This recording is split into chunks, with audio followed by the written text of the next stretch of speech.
I am Christian Harrison, main draw competitor at Wimbledon. I was just speaking to your dad. He was a little emo. Yeah, probably. I got a little emo, and I knew some of your history with all the surgeries that you've had and everything that you've gone through. How do you find the strength to just keep hanging in there and get to this great day? Honestly, it just comes because it's just what I love doing, you know. So then I didn't want to give up my dream ever.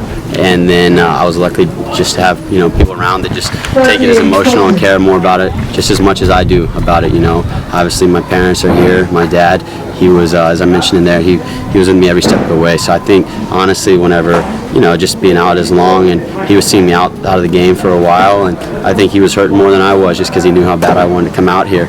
And so now he's, you know, just being able to come out here and play, and then just playing at a high level is just a bonus, and then just having fun and enjoying just being out here. I asked him the other day if it was harder when he was watching you play your second round, if it was harder to watch his son or, you know, someone else, and he said, oh, it's the same, you know, as long as you care. But I didn't. Yeah, of course, you know, obviously with the family component in it, it's you're going to have a lot more emotionally invested, and then that's just where, you know, I was lucky just because he understands everything, and he was with me, you know, through all the injuries, through all the surgeries, through the timeout, the rehab, you know, the trying different things, you know. So then now we're here and we're enjoying it together, and we just love being on the road and just traveling, and just winning matches is also a great bonus. When you watch your brother play and have success, was it hard to watch? Was it motivating? What was the... Oh, motivating. Like, because I would thrive on it. Like, if he did well, it would give me something to be like, okay, God, I want to go out there and be there with him. You know, of course, like if anytime he does well, like,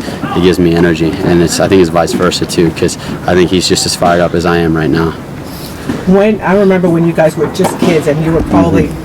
high, and you know, you signed a pro contract and all this kind of stuff. I mean, that was probably like 10, 12 years ago. Yeah, whenever we were 14 is when we signed with IMG. Yeah, and at that point, obviously, there's a whole lot of expectations and things that go along with that. Did you think it would take you 10, 12 years to get here? Honestly, that's a great question, because that's something that I think about a lot, because, you know, whenever I do get down and get mad, every player has that. I you know, do think that, oh crap, I'm 24 and I'm just now here, and then that's where actually having my dad, who understands it, you know, tries to just keep it in perspective, and then we'll talk about not as a way to make an excuse, but as a way to, you know, keep perspective on everything, and, you know, look at how much time I've missed, you know, over 5.5 years pretty much of time. If you know, the 7 surgeries, broken wrist, rolled ankle, missed 3 months, and you just add it up, and then there's even some I forgot about, but it was, you know, you just adjust and you adapt your plans, and then, you know, so now I'm here, and now I'm thinking about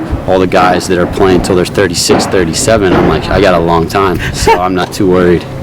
Well, the one thing that he was saying, he told me this before, that there was a period of time there where you thought you had bone cancer. Yeah, there was. That was whenever, luckily I was young, so then I didn't even know how treatment went about. I was like 14, you don't really know too much, and yeah, we'd heard that, we thought that for a period of time, and then, you know, end up just having a bone biopsy, then you're just having to wait around a couple of weeks till you get the results, but, you know, honestly, like, I was just kind of not really thinking about it too much, because I remember whenever that happened, but then luckily it was just a bone infection, and then obviously you're relieved when you hear that news, but, and then at least for a period of time, you know, yeah, you're in different places at the Mayo Clinics where I had my surgery, and you see little kids who, you know, they're not so fortunate, and you see them battling, so then that definitely helped, you know, put things in perspective at a younger age, and, you know, sometimes it's always tough to get back and keep things, you know, that mindset whenever you're playing and you're competitive, because it's still your life and you want to win, but, you know, whenever you struggle, you just got to find whatever you can, you know, to find a clear mind. What was the worst one physically to come back from, get back to the tennis court? Probably the one, it was the shoulder, just like that took a while before I could really lift my arm the same way. I can't really say one in particular though, because they were all at the same time and they were all going up and down. But if there was one that I would say I would say it was the shoulder. I think every tennis players, the shoulders have been the toughest one, which is why so many try rehab. Exactly, and the reason I say shoulder is because then after my shoulder, I was coming back and I ended up having wrist surgery too, and I never had a wrist problem in my life, and so then I thought that maybe there was just something with the shoulder that I rushed into, but you never know. So compensating. Exactly. So what's the first thing?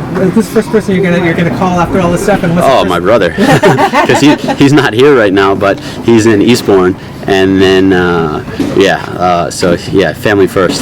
You know you're going to play each other first round, right? Don't say that. Well, I said it so it's a reverse jinx. Yeah, there you go. Congratulations.